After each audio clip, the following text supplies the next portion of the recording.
The phone guy is one of the most mysterious characters ever made and created in Five Nights at Freddy's 1 and 2. He seems to know everything about the story, the tactics, how to beat the animatronics, everything. He's so suspicious sometimes it makes me just want to go, you're the murderer, you did everything. This video is not about whether the phone guy is the murderer or not. You can decide that for yourselves. This video is going to talk about the phone guy's death and what will happen after the phone guy's death. And I think this is a really good theory, so let me know if you like it or not.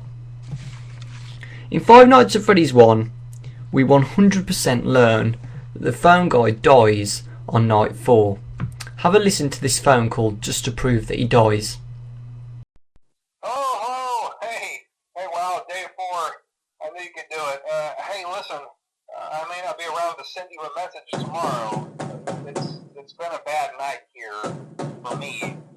I'm kind of glad that I recorded my messages for you when I did.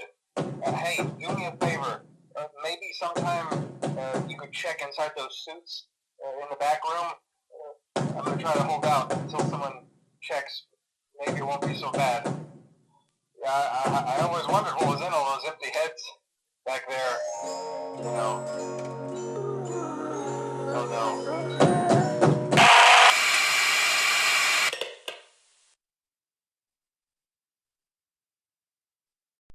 As you can see, the phone guy definitely dies. You can also hear the groans from Chica and Bonnie. You hear Foxy banging on the door. You hear Freddy's chimes of the music. And you also hear Golden Freddy at the end, which means the phone guy was pretty unlucky by getting killed by all of the animatronics all at once. And that's a bit strange, isn't it? I mean, when you die in Five Nights at Freddy's 1, not all of them come in all at once, you know? You only die by one. So it's quite weird why all of the animatronics attack him at once. Now, when you die on Five Nights at Freddy's 1, you get stuffed into a Freddy Fazbear costume. And in Five Nights at Freddy's 2 as well, you get stuffed in a Freddy Fazbear costume. Now, in the game, you actually 100% win. I mean, Mike Smith survives, you go on and you survive until the next week, apparently.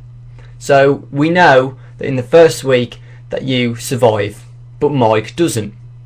So, what if Mike got stuffed into that Freddy Fazbear costume, what you would have got into if you died in the storyline?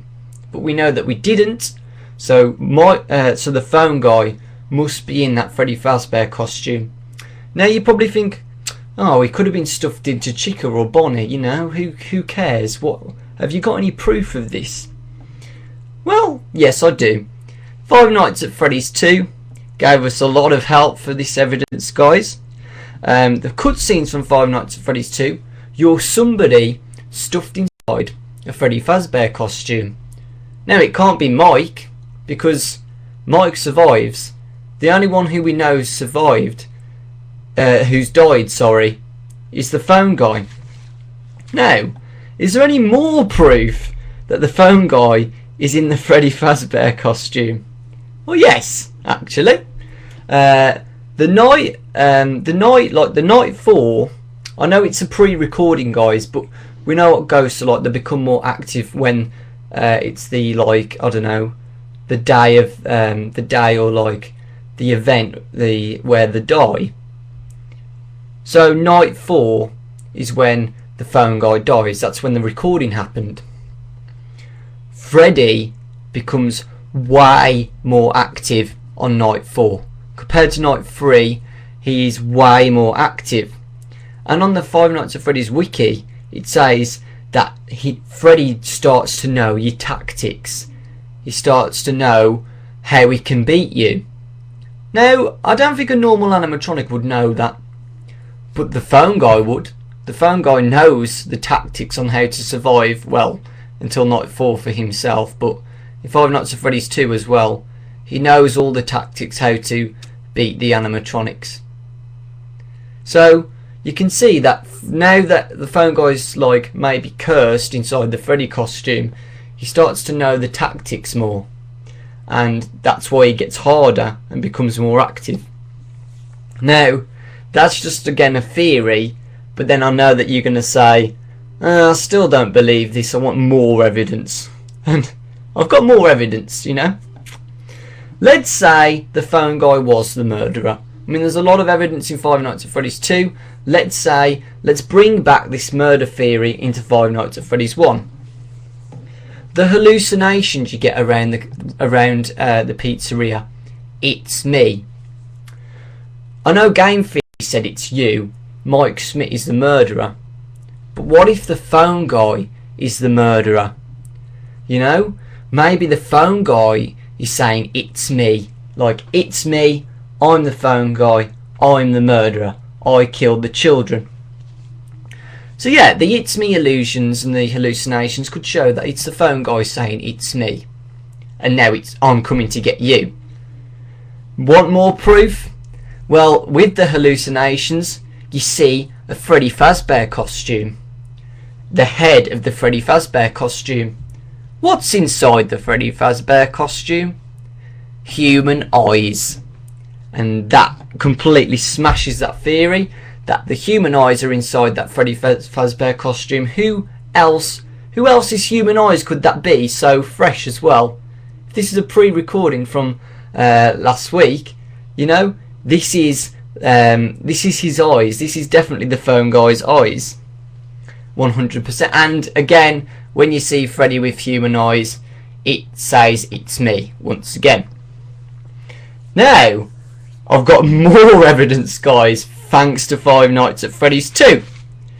When you finish each night from 1 to 4, you get cutscenes. Inside the cutscenes, you're again stuffed inside a Freddy Fazbear costume. And after each night, the animatronics start to get more active. They start to stare at you. You hear children laughing in the background. You also see the marionette constantly staring at you while you try to look away. And on occasion, you see Golden Freddy. But you never see another Freddy Fazbear costume. So 100% you're in the Freddy Fazbear costume what comes after you when you play as Mike Smith. So, what does this prove? Well, after each cutscene, on the top left screen, you get It's Me. Once again, that shows that maybe the phone guy is the murderer because it says It's Me. Also, you see Golden Freddy as well staring at you again. So it's again showing the murderer, like, this is what you used to kill us, and now we've got you. We have got you now. We have killed you. We are free. That's why the marionette looks really happy. It's laughing at you evilly like, I've done it, I've finally got you, phone guy. I've killed you. That's why all the other animatronics are looking as well, because they're like, yeah, we've got you. And that's why you hear children laughing and singing in the background. Now, if this is actually true that the phone guy is dead, I bet you're thinking, oh, well, they've done what they wanted to do. Is this the end of the timeline? At first, I said yes. The timeline's done. The phone guy's dead. The children are now released. Do you know when ghosts and spirits get to do... You see them in films and cartoons, you know. When ghosts have done what they wanted to do on Earth. What they couldn't do when they was alive. So now the spirits roaming Earth. Trying to finish what they started. The ghosts have now finished what they wanted to do. And now they're set free. The phone guy's dead, and it's the end of the timeline. But wait! The phone guy's got stuffed into the Freddy Fazbear costume. Wouldn't that mean his spirit now lies within the Freddy Fazbear costume, but the other children are now set free? Scott's website, guys. 30 years later, only one left. What if Scott's referring to the phone guy's spirit lying within the Freddy Fazbear costume? Let's say 30 years later, there might be new animatronics, yes, but the spirit of the phone guy still lies within the Freddy Fazbear costume. What does this mean? You know, the phone guy's spirit is left in the Freddy Fazbear costume. He's not going to try and kill the night guard at first. He's going to try and kill more children. More and more children constantly, because he can get away with it. He's the spirit now. He can do what he wants. Nobody's going to know that he's inside the Freddy Fazbear costume because he's a spirit inside it. So that's what I think Five Nights at Freddy's going to be about. So that's what I think, guys. The phone guy's been murdered, been shoved into the Freddy Fazbear suit. The children are now set free. They've done what they wanted to do. And now 30 years later in Five Nights at Freddy's 3, it's now the phone guy cursed inside the Freddy Fazbear costume. And now he can kill as many children as he wants, and he can spread the curse once again. And that's it. I really hope you've enjoyed this theory, guys. I think it's really good. I think there's a lot of evidence to show that the phone guy was definitely shoved in the Freddy Fazbear costume. Let me know what you think about the Five Nights at Freddy's 3 theory as well. I mean, Scott referring to only one being left. I think it's a really good theory that it might be the phone guy, 100%. Because what if there was only one left? What would happen to the other children if there was only one left? What would have happened to them, you know? I think the only one left is referring to the phone guy or the murderer, 100%. So yeah, let me know what you think, guys. Thank you for watching, and I really hope you've enjoyed the phone guy theory of its death, and which could explain the Five Nights at Freddy's 3 sequel from Five Nights at Freddy's 1. And lots of love, guys. I hope you've enjoyed it, and keep these Five Nights at Freddy's theories coming.